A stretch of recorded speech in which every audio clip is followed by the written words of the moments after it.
Good morning and welcome to Brinker Family Farm. So this morning I've been out taking care of the animals and just assessing some things. I found some tomato hornworms that I'm going to have to start looking in other places for, and just trying to kind of see how things are going. Our broilers are just about ready to be butchered, and so they're looking pretty good and we're happy about that. I was checking on our cows, seeing how they're doing. Milkshake's still hanging in there. Today I was actually going to do like a video, like a how to make bath salts, but I realized I didn't have all the supplies. So I was like, well, I guess we'll just move on to the next thing. Today I thought I'd give you a little bit of an update on kind of the sadder things that have been going on in the last month. So you all know we had Brisket and Glory did really great with him. And then we had another one that was due real close to the same time, and that didn't turn out as well. So our second one, we named her T-Bone, but haven't figured out. I think maybe the kids are now calling her Ruth. I can't remember. T-Bone's what stuck in my head though. She also got bred the same time Glory did, and so we knew that she was close behind and was going to be calving as well. Glory had Brisket on a Saturday. That following week on a Tuesday, we were watching and we had noticed that T-Bone was in active labor. We were just keeping an eye on things and watching her. She was doing really great. She didn't seem like she was stressed or having any troubles. We didn't notice like any hooves or feet out like long periods of time. She laid down and she didn't take her long, and she pushed out the baby and seemed like she was really well. She hopped right up. And so Murch, my father-in-law Bob, and I walked over, and he was ahead of me because I actually had been on the phone talking to a great aunt when this was all happening. And he says, "It's not alive." And I'm like, "What?" I'm like, "You're not even to it yet. How do you know it's not alive?" Well, it hadn't moved and was not moving. So he hurried up and got straight to it and started like putting grass and stuff up its nose. And I started kind of like rubbing on it and just like really patting, trying to see if it would cough anything up or do anything. And it didn't. So that would be our first loss for this last month. It's not our first calf loss because we had a calf last winter that had bloat, was able to get it up, and then it just never recovered well, and it did pass when it was like real cold. But this being a seemingly perfectly good calf, it was a heifer, and like I said, the cow didn't have any trouble. She birthed really nicely. The calf had no indication of being stuck like in the birth canal. There was no swelling of the face, the tongue, nothing. And there was nothing wrong that we could externally see. She was just born still.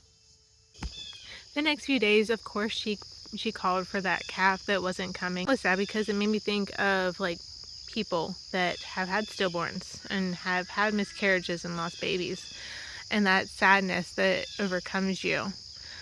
Time is a good healer of things. And she's, you know, she doesn't call for the baby no more. It's been a month. Her udders dried up, so she doesn't have that pain of a full udder and nothing to relieve it. And so now we are anxiously waiting to see Milkshake, the one with the white face over there. She's due next. She'll be our last one for this year. She seems to be doing well. We've already got her separated so she doesn't have too many other cows with her.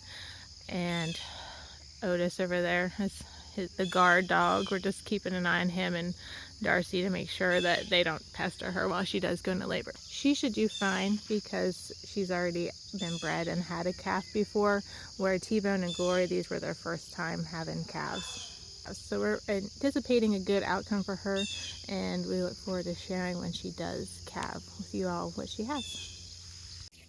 Hello. Hi, buddy. Easy. Easy's over there. Yep, he's waiting on us, huh?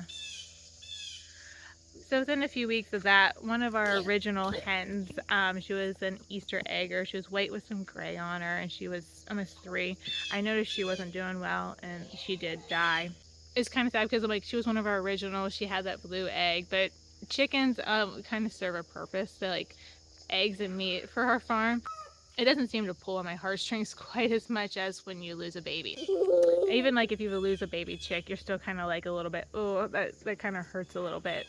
Where if they're older, you know that they lived their life, they had a good life, and it just was their time. And so, and that's what that case was for that chicken. So the last one's another kind of pulls on your heartstrings a little bit.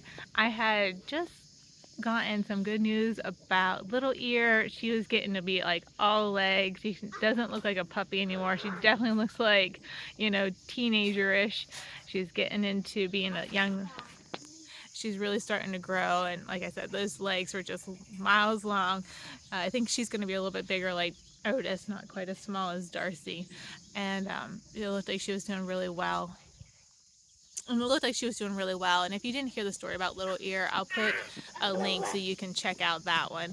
It's a good story, and it just really shows like God will take care of things, and everything will work out the way it should. Well, we had just had another conversation with the neighbor lady. She had stopped over for a minute, and we were talking about the puppies, and Eliza was still kind of a little bit upset that we didn't keep any of the four.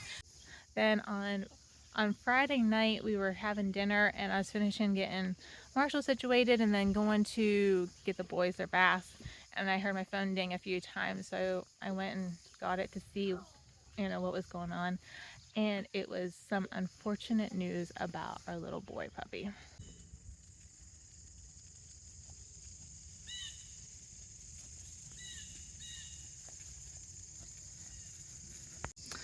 So unfortunately, the new owner of the little boy puppy had him at a dog park, and something happened and he got hit. So that one was a little bit hard because we had him for the first 8 weeks, and then they've had him about 7, 8 weeks. He was going to be 4 months old at the end of this month, and it's kind of like, oh, that one also pulled on my heartstrings a little bit, because when someone had came to look at one of the puppies, but none of them were marked the way she was looking for, I told her, I said, it's like I'm gonna send like one of my kids off to like college or something.